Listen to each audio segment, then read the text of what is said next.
Hi friends, welcome back to my channel. ഇന്നത്തെ നമ്മുടെ recipe കണവ ഫ്രൈ ആണ്.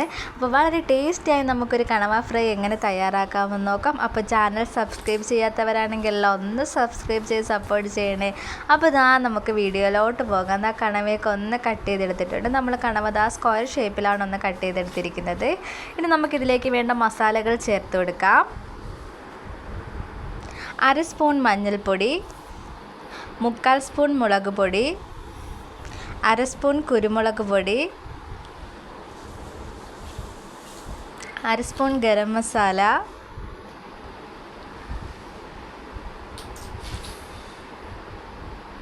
ഇനി നമുക്ക് ആവശ്യത്തിന് ഉപ്പുകൂടി ഇതിലേക്ക് ഇട്ട് കൊടുക്കാം. ഇനി നമ്മൾ ഇതിലേക്ക് ചേർത്ത് കൊടുക്കുന്നത് ഇഞ്ചി വെളുത്തുള്ളി ചതച്ചതാണ്. അതും കൂടി ഇതിലേക്ക് ചേർത്ത് കൊടുക്കുന്നുണ്ട്. പിന്നെ നമ്മൾ ഇതിലേക്ക് ചേർത്ത് കൊടുക്കുന്നത് അരിപ്പൊടിയാണ്. ഒരു 1/4 സ്പൂൺ അരിപ്പൊടിയും കൂടെ ചേർത്ത് കൊടുക്കുന്നുണ്ട്. നമ്മുടെ കണവയ്ക്ക് നല്ലൊരു ക്രിസ്പിനെസ് കിട്ടാൻ വേണ്ടിയാണ് നമ്മൾ അരിപ്പൊടിയും കൂടെ ചേർത്ത് കൊടുക്കുന്നത്. ഇനി ഇത് നന്നായിട്ടൊന്ന് മിക്സ് ചെയ്തെടുക്കണം. നമ്മുടെ കണവയിലെല്ലാം നന്നായിട്ട് ഈ അരപ്പുകൾ നന്നായിട്ടൊന്ന് പിടിച്ച് വരുന്നതുവരെ നമുക്കിതൊന്ന് മിക്സ് ചെയ്തെടുക്കാം. അപ്പോൾ നന്നായിട്ട് മിക്സ് ചെയ്തെടുത്തിട്ടുണ്ട്. ഇനി നമുക്കൊരു 10 മിനിറ്റ് ഒന്ന് റെസ്റ്റ് ചെയ്യാൻ വയ്ക്കാം. അപ്പോൾ ഒരു 10 മിനിറ്റ് കഴിഞ്ഞിട്ടുണ്ട്. ഇനി നമുക്കൊരു പാൻ വെച്ച് കൊടുത്ത ശേഷം അതിലേക്ക് നമ്മൾ വെളിച്ചെണ്ണയിലാണ് ഇത് ഫ്രൈ ചെയ്തെടുക്കുന്നത്. അപ്പോൾ നമ്മുടെ കണവയിൽ നന്നായിട്ട് മസാല പിടിച്ച് വന്നിട്ടുണ്ട്. ചൂടായ എണ്ണയിലോട്ട് നമുക്ക് കണവ ഇട്ട് കൊടുക്കാം.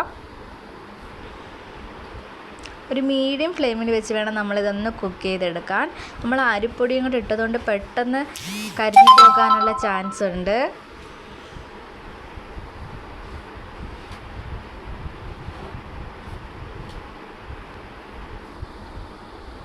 അടച്ച് വെച്ച് ഫ്രൈ ചെയ്തെടുക്കുന്നതായിരിക്കും നല്ലത്, അല്ലെങ്കിൽ കണവ് ദേഹത്തൊക്കെ പൊട്ടിത്തെറിക്കാനുള്ള ചാൻസ് ഉണ്ട്.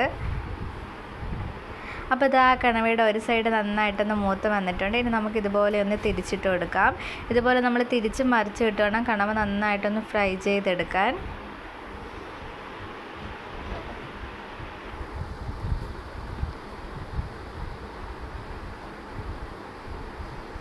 ഇതുപോലെ ഒന്ന് ഇളക്കി എടുത്താൽ മതി. അപ്പോൾ 2 സൈഡ് നന്നായിട്ട് ഫ്രൈ ആയി വരുന്നതാണ്.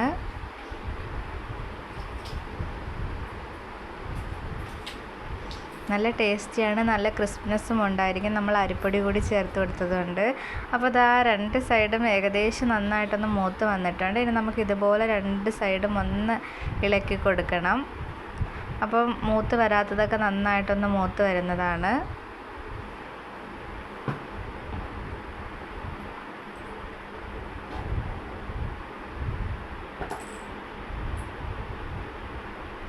നമുക്കിതൊന്ന് കോരാറാകുമ്പോൾ ഇതിലേക്ക് കുറച്ച് കറിവേപ്പിലയോടെ ഇട്ട് കൊടുക്കുക. അപ്പോൾ ആ ഒരു കറിവേപ്പിലയുടെ ഫ്ലേവറും കൂടെ നമ്മുടെ കണവയ്ക്ക് കിട്ടുന്നതാണ്. ഇനി നമുക്കിതൊന്ന് കോരി മാറ്റി കൊടുക്കാം. അപ്പോൾ നമ്മുടെ വളരെ ടേസ്റ്റി ആയിട്ടുള്ള കണവ ഫ്രൈ ഇവിടെ തയ്യാറായിട്ടുണ്ട്. വളരെ ടേസ്റ്റിയാണ്, അതുപോലെ തന്നെ നല്ല ക്രിസ്പിയുമാണ്. ഒന്ന് ട്രൈ ചെയ്ത് നോക്കുക. അതുപോലെ തന്നെ ഫീഡ്ബാക്ക് അറിയിക്കാനും മറക്കല്ലേ. ഇഷ്ടപ്പെട്ടാൽ ലൈക്ക് ചെയ്യുക, ഷെയർ ചെയ്യുക. ഇതുപോലുള്ള വീഡിയോസുമായിട്ട് ഇനിയും കാണുന്നവരെ bye and thanks for watching.